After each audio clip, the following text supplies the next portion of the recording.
ஒற்றை கருத்து உள்ளவர்கள் என்டிஏ கூட்டணியிலே கண்டிப்பாக இணைவார்கள். ஒற்றை கருத்து உள்ளவர்கள் எங்களுடைய கூட்டணி கட்சியில வருவார்கள். ஒரு மிகப்பெரிய கட்சியும் கண்டிப்பாக வரும். எங்களுடைய மாவட்ட செயலாளர் கொடுத்தா கூடுறான்னு நினைக்கிறேன். நாளைக்கு கண்டிப்பாக பஸ்ல விசில கட் பண்ண போறாங்களா, எலக்ட்ரிக் பெல்ல வைக்க போறாங்களா, அதெல்லாம் அந்த விசில் எல்லாம் பார்த்து அது வேற கதை.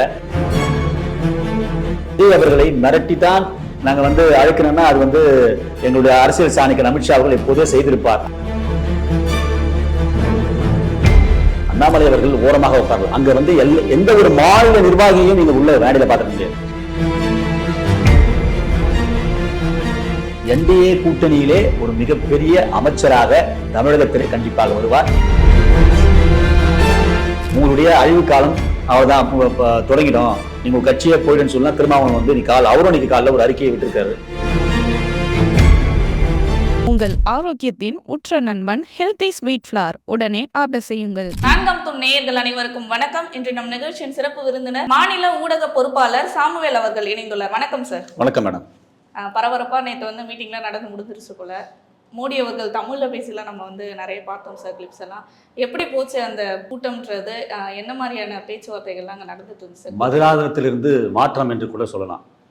குறிப்பாக நேற்று எங்களுடைய தொண்டர்கள் மாத்திரம் இல்லாமல் அதிமுகவுடைய தொண்டர்கள் மிகுந்த மகிழ்ச்சியில் இருந்தார்கள்.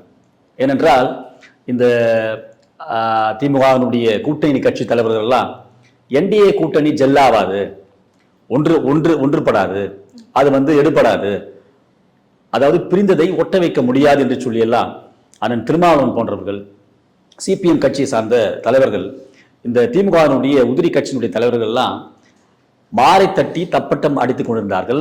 அவருடைய கனவு எல்லாம் நேற்று நின்று விட்டது. ஏனென்றால் எங்களுடைய பாரத பிரதமர் அவர்கள் நேற்று அந்த பிரம்மாண்ட மேடையில், குறிப்பாக அதற்கு முன்பதாக திருவனந்தபுரத்திலிருந்து அந்த மீட்டிங்கை முடித்துவிட்டு இங்கு சென்னைக்கு திரும்பினார். அந்த மேடையை பார்க்கும்பொழுது அதில் இருக்கின்ற தலைவர்கள் ஒரு ஜெனுனான தலைவர்களாய் அவர்கள் இந்த தமிழக மக்கள் யாரெல்லாம் சேர மாட்டார்கள் என்று சொல்லி எதிர்பார்த்தார்களோ அத்தனை பேரும் அங்கே உட்கார்ந்து கொண்டிருந்தார்கள். குறிப்பாக ஐஜேகே கட்சியினுடைய தலைவர் பாரிவேந்தர் மாத்திரம்தான் வர முடியவில்லை. ஏன்னா அவ்வளவு கூட்டம், டிராபிக்ல அண்ணன் மாட்டேங்கினாரு. ஏகோபித்த கூட்டம். செங்கற்பட்டை சுத்து வட்டாரத்துல அதாவது பஸ்கள் எல்லாம் நேர்த்தியாக ஓடினது. அங்கே பார்த்தால் அனைத்து இந்திய அண்ணா திராவிட முன்னேற்ற கழகத்தினுடைய தொண்டர்கள் மற்றும் எங்களுடைய பாஜகவினுடைய காவி கொடிகள், அமமுக கட்சியினுடைய தொண்டர்கள், ஜெகன்மூர்த்தியாருடைய தொண்டர்கள், இப்படி பலதரப்பட்ட கட்சியினுடைய தொண்டர்கள் எல்லாம் ஒன்றாக கூடினதை பார்த்து பாரத பிரதமர் வியந்து ஒரு மிகப்பெரிய ஒரு சிறப்புரையை ஆற்றினார். அதற்கு முன்பதாக எங்களுடைய மதிப்புக்குரிய முன்னாள் மாநில தலைவர் காவல் அதிகாரி அண்ணன் அண்ணாமலை அவர்கள், பாரத பிரதமர் அவர்கள் அந்த ஹெலிகாப்டர்ல இறங்கின உடனே சூரியன் நின்று விட்டது, தமிழகத்துல மழை பெய்ய ஆரம்பித்து விட்டது, தாமரை மலரப் போகிறது, இரட்டலை மலரப் போகிறது சொல்லி ஒரு மிகப்பெரிய ஒரு கண்டெம்ட் அங்க வைத்தார். அந்த பேச்சை கேட்டு ஏகோபித்து கூட்டங்கள் எல்லாம் அங்கே ஆர்ப்பரித்தது. அதையும் தாண்டி அண்ணன் நயினார் அவர்கள் மிகப்பெரிய ஒரு சொற்பொழிவை எல்லோரும் சொல்லும்படியாக சொன்னார். திமுகவுக்கு சாவு மணி அடிக்கப் போகிறோம், அழிவு காலம் தொடங்கிவிட்டது, இது பிரதமரை வாழ்த்தி எல்லாம் ஹிந்தியிலே அங்கே சொல்லும்படியாக பதிவிட்டார். அதையும் தாண்டி எடப்பாடியார் அவர்கள் மிக சிறந்த முறையிலே அங்கே சிறப்புரையாற்றினார். நீங்க பார்த்திருப்பீங்க. அண்ணன் தினகரன் அவர்கள் தன்னுடைய கோபத்தை கொஞ்சம் கூட மறைக்காமல், நாங்கள் எங்களுக்குள்ள ஒரு பங்காளி சண்டை, சிறு சிறு ஒரு மனஸ்தாபம் இருக்கும், ஆனால் இந்த தமிழகத்தினுடைய ஒற்றை குறிக்கோள் திராவிட முன்னேற்ற கழகத்துடைய ஆட்சியை அடியோடு கூட அழிக்க வேண்டும் என்று சொல்லி நாங்கள் ஒன்றாக இந்த மேடையிலே கூடியிருக்கிறோம், எங்கள் தொண்டர்களும் இந்த விழாவுக்கு வந்திருக்கிறார்கள் என்று சொல்லி மிக அருமையாக சிறப்புரையாற்றினார். ஆனா அதுவே பலருக்கு ஒரு சந்தேகமா இருக்கு. என்னடா இந்த மாதிரி அடிச்சுட்டு இருந்தாங்க, சொந்த கட்சியில இருக்கவங்களே எந்த அளவுக்கு நம்ம முற்றி போய் பேச முடியுமோ அந்த அளவுக்கு வாக்குவாதம் போயிட்டு இருந்துச்சு. நோபல் பரிசு துரோகத்துக்கான அடையாளமா எடப்பாடி அவர்களுக்கு கொடுக்கலாம், இவர் நம்பிக்கை துரோகின்னு பயங்கரமா போயிட்டு இருந்துச்சு. இப்போ ஒண்ணு ஒரு குடும்பத்துக்குள்ள இப்ப நீங்க பாருங்களேன், அதாவது நான் சொன்னது போல ஒற்றை குறிக்கோள் தான், திமுகவை அடியோடு கூட அழிக்க வேண்டும். ஆனால் ஒரு குடும்பத்துக்குள்ள கண்டிப்பாக சலசலப்பு இருக்கும். ஆனா இவர் எடப்பாடி அவர்களை முதலமைச்சர் ஆகாம தடுக்க வேண்டும் அப்படின்றதுக்காக தானே அப்படிதாங்க இருக்கான். முதலமைச்சர் ஆகாமல் தடுக்க வேண்டும் என்று சொன்னார். இரட்டை இலை கண்டிப்பாக வர வேண்டும், தாமரை கண்டிப்பாக மலர வேண்டும், என்டிஏ கூட்டணி ஒரு வலுப்பெற வேண்டும் என்று சொல்லி அது அண்ணன் ஓபிஎஸ்ஆ இருக்கட்டும் இல்ல டிடிவியா இருக்கட்டும், அங்க இருக்கிற எல்லா தலைவர்களும் ஒற்றை கருத்தை தான் இன்றைக்கு அண்ணன் சீமான் அவர்கள் எங்களோடு கூட இல்லை என்று சொன்னாலும் ஒரு கருத்து தான் வைக்கிறார். திமுக கோபாலபுரத்தினுடைய குடும்ப ஆட்சி அழிக்கப்பட வேண்டும். விஜயும் அதுதான் ஒற்றை கருத்தை வைக்கிறார். இது ஒரு சலசலப்பு, அதாவது ஒரு கட்சிக்கு அப்பாற்பட்டு அவர்களுக்கு ஒரு சித்தாந்தம் கண்டிப்பாக இருக்கும்.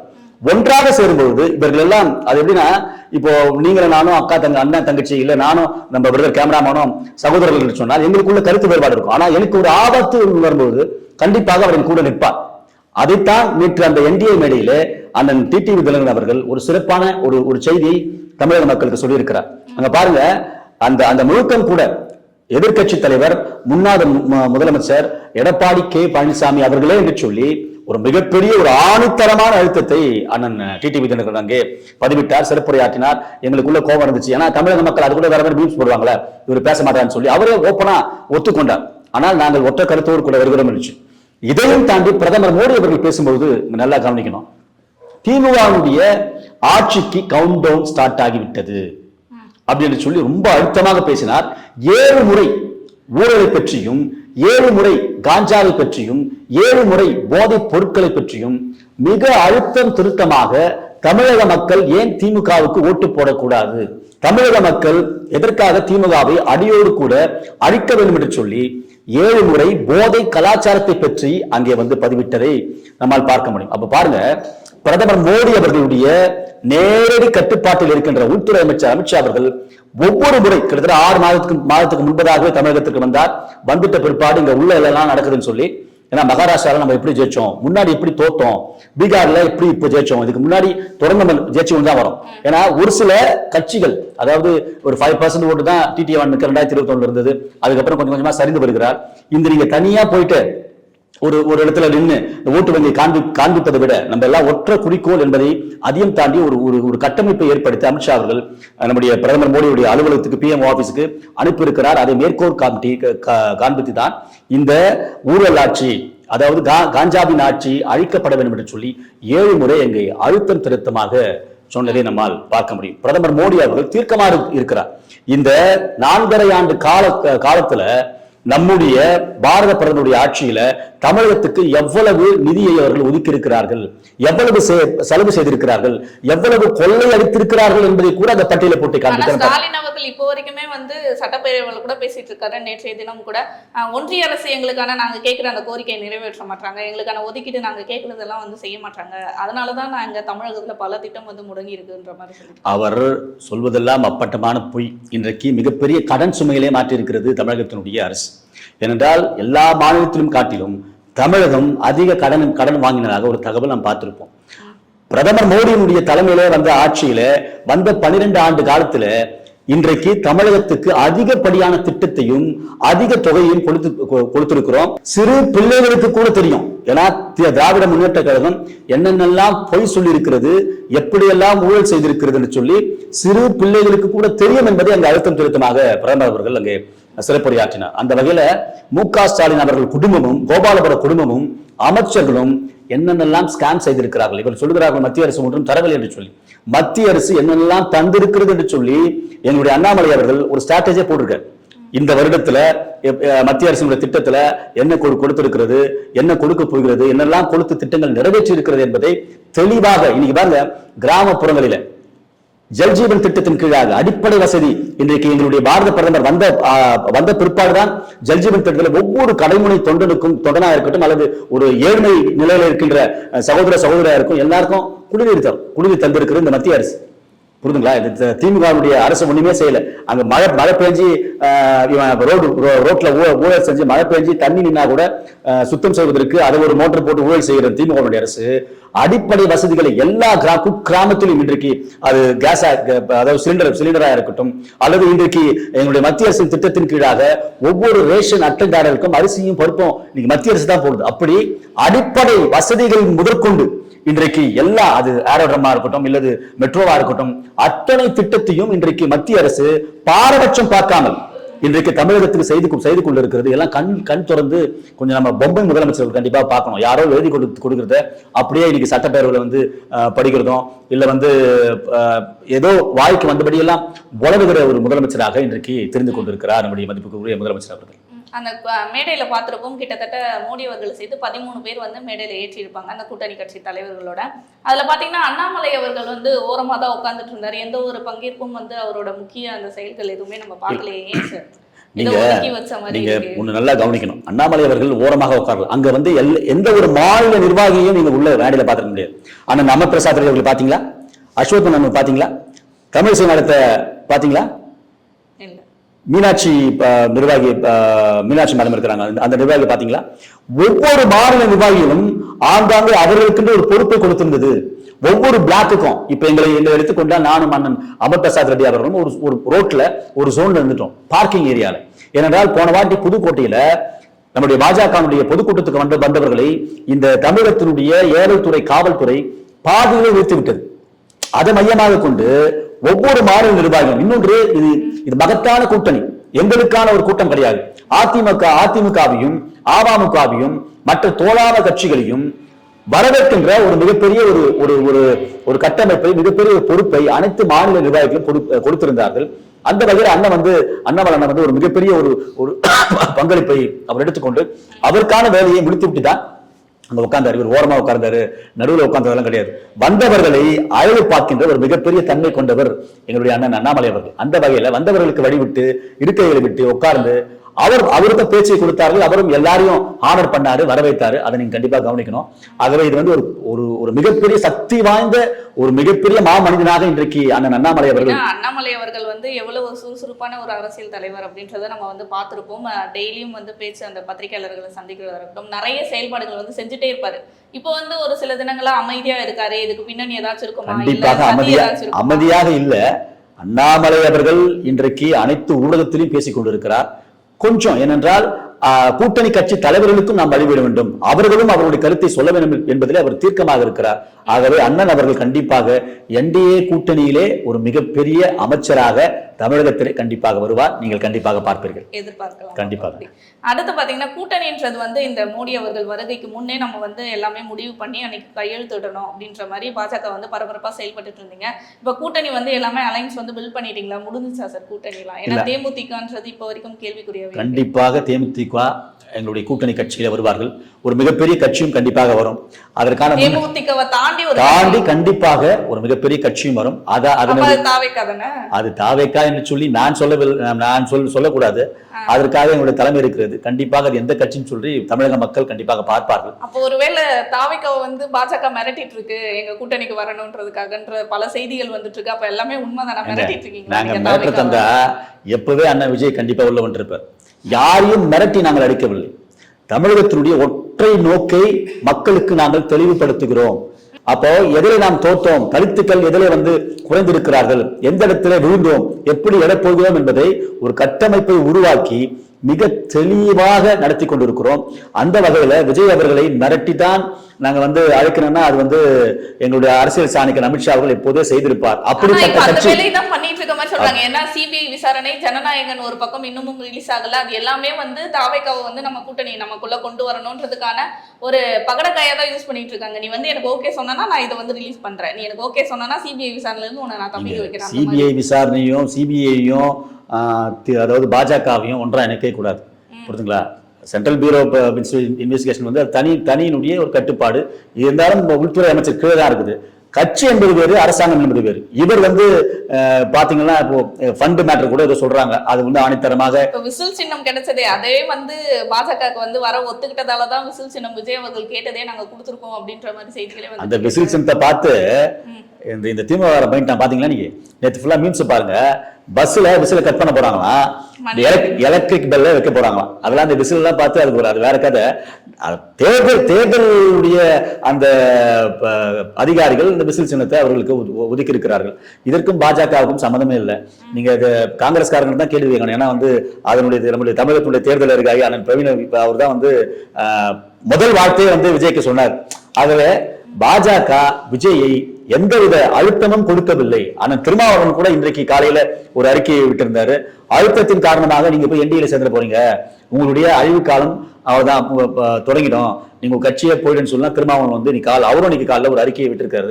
எந்தவித அழுத்தத்தின் காரணமாக விஜய் அவர்கள் பாஜகவில் சேர்வார் என்பது வந்து நிலைப்பாடு கிடையாது. நாங்களும் யாரையும் மிரட்டவில்லை, அழுத்தம் கொடுக்கவில்லை.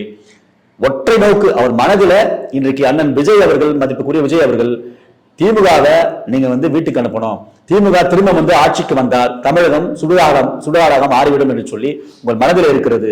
அதை நீங்கள் உங்கள் எண்ணத்தில் சாத்தியப்படுத்த வேண்டும் என்று சொன்னால் கண்டிப்பாக என்டிஏ கூட்டணிக்கு வர வேண்டும். இதைதான் பாஜக அவர்களுக்கு வலியுறுத்தி கொண்டிருக்கிறது. இப்ப அவர் ஒருவேளை தாவைக்கா, அப்புறம் தேமுதிக, அப்புறம் டிடிவி அவர்கள், அமமுக, அப்புறம் பாமக, இது எல்லாமே ஒன்றுபட்டு ஒரு கூட்டணியா நீங்க பில் பண்ணிட்டீங்க. அப்படி பில் பண்ணீங்கன்னா இப்போ வந்து எடப்பாடி அவர்கள் 210 தொகுதியில நாங்க ஜெயிப்போம், களம் காண்போம் அப்படின்ற மாதிரி சொல்லியிருக்காரு. இப்படி பில் பண்ணாலும் உங்களால 210 தொகுதியும் வந்து வெற்றி பெற முடியுமா? அது சாத்தியமா? கண்டிப்பாக தாவைக்கா ஒரு பக்கம் இருக்கட்டும், தாவைக்கே வந்தாலும் எங்களுக்கு, ஏன்னா அவங்க ஓட் பேங்க் வந்து நம்ம இன்னும் கணக்கு பண்ணவே இல்லை. ஏன்னா ஒரு தேர்தல் கூட அவங்க சந்திக்கல, அவங்க ஓட் பேங்க் எப்படி இருக்குன்ற அந்த மைண்ட் செட் இன்னும் நமக்கு தெரியாது. அப்ப எப்படி அதை தாவைக்கா வருவதனால் எங்களுக்கு வந்து ஓட் பேங்க் உயர்கிறது என்று சொல்லலாம் தெரியல. இன்றைக்கு எல்லா பிஎல்ஓஸும் பாத்தீங்கன்னா பாஜக, அதாவது திராவிட கட்சிகள் திமுகவும் அதிமுகவும் எப்படி பிஎல்ஓஸ், அதாவது பூத் லெவல் ஏஜென்ட் இருக்கிறாங்களோ அவங்க யூக்கல்ல வந்து இன்னைக்கு பாஜக வந்து பிஎல்ஓஸ் கரெக்டாக இருக்கிறாங்க. அதுவே எங்களுக்கு மிகப்பெரிய ஒரு வளர்ச்சி. ஆமா, எல்லா தொகுதியிலும் நாங்க பூர்த்தி செய்து விட்டோம். ஒவ்வொரு பூத்திலையும் வந்து பாஜக தொண்டன் இருக்கிறான். ஆகவே என்னுடைய பூத்தை பார்த்தீங்கன்னா பாகமன் 78, இப்ப நான் வந்து பூத் லெவல் ஆபீசர். அது போல எங்களுடைய ஊர்ல வந்து ஒரு 9 வார்டு இருக்கிறது. 9 வார்டுகளிலும் பிஎல்ஏ வந்து பாஜக நியமித்திருக்கிறது. இதுவே ஒரு மிகப்பெரிய வெற்றி, ஓட்டு சதமானம் உயர்ந்திருக்கிறது. ஆகவே விஜய் வந்தால் நாங்கள் வந்து 210க்கு மேல வந்துருவோம் அப்படிலாம் கணக்கு கிடையாது. சரி, இப்போ அமமுகவும் பாமகவும் வந்து இணைந்திருக்கிறார்கள் இல்லையா, அவங்களால உங்களுக்கு எத்தனை வாக்கு சதவீதம் ஏறி இருக்கு, ஓட் பேங்க் ஏறி இருக்கு? அவங்களால கண்டிப்பாக ஏறி இருக்கிறது. ஏனென்றால் வந்து இப்போ அன்புமணி ராமதாஸ் அவர்கள் வந்து கூட்டணியில வந்திருக்கிறாங்க, டிடி வந்திருக்கிறாங்க.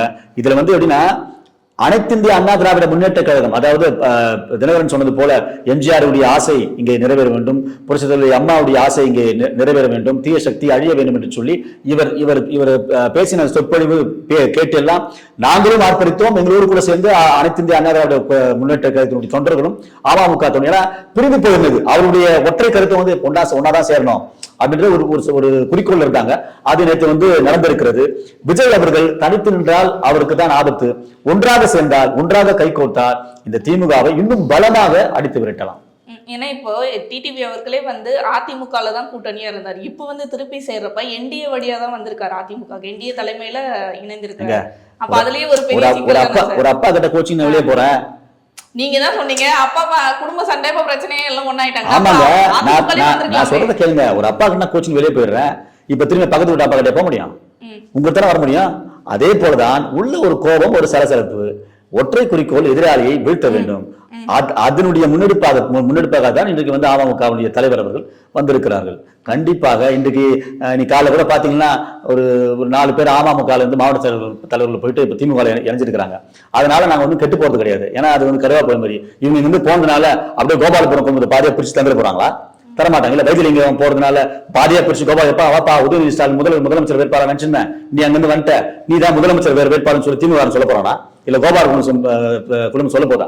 இவர்களுக்கு எல்லாம் இங்கிருந்து பாதி பேர் 2 பேர் 3 பேர் கருவாப்பழ மாதிரி போனா உங்களை அங்கிருந்து சாப்பாடுல எப்படி கருவாப்பழ தூக்கி போட்டுறோமோ அது மாதிரி சும்மா நடுத்தூர்ல விட்டுருவாங்க.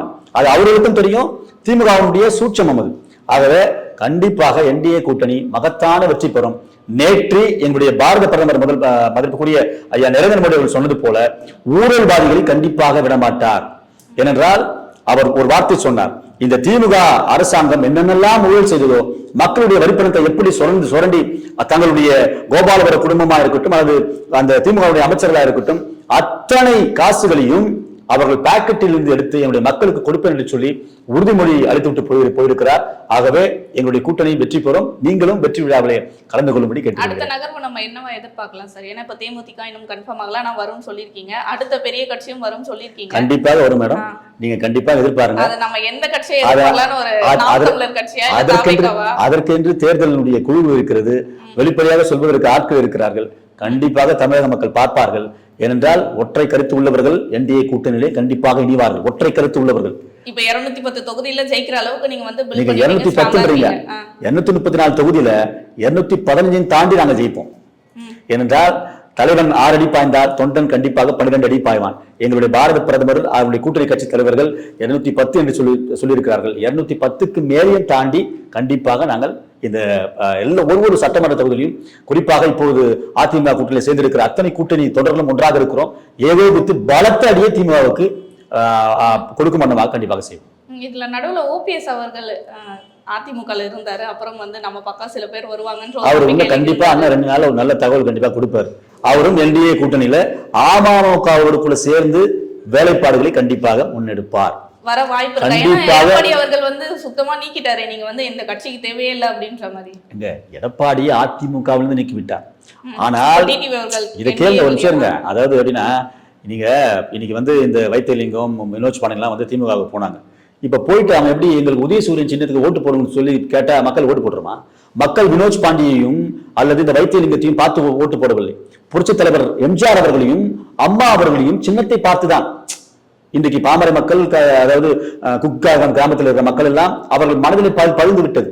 அம்மாவுடைய புகைப்படமோ இல்ல ரெட்டலையோ தன்னுடைய உள்ளத்திலே பதிந்து விட்டது. அதை பார்த்துதான் இன்னைக்கு வந்து ஓட்டு போடுறாங்க. இல்லை இவங்க வந்து மாற்று கருத்தோடு கூட போன ஆட்களை பார்த்து ஓட்டு போடவில்லை. ஆக அந்த வகையில கண்டிப்பாக அண்ணன் வந்து தன்னுடைய கையினால உதயசூரியன் சின்னத்துக்கு ஓட்டு போட மாட்டார். யாரு? ஓபிஎஸ் அவர்கள். கண்டிப்பாக இந்த வாட்டி அவர் இரட்டை சின்னத்தில் தான் நிற்பார். அதற்கு எந்த விதமான மாற்று கருத்தும் கிடையாது. கண்டிப்பாக எங்கள் என்டிஏ கூட்டணியில 2-3 நாள்ல கண்டிப்பா வருவார். ஏன்னா நாளைக்கு கூட அண்ணன் விஜய் வந்து மாமல்லபுரத்துல தங்களுடைய மாவட்ட செயலாளர் கூட்டத்தான் கூடுறான்னு நினைக்கிறேன். நாளைக்கு கண்டிப்பாக ஒரு மணி அவர் சொல்லுவாரா சொல்லியான்னு தெரியல மேடம், என்ன மாட்டி விட்டுறாதீங்க.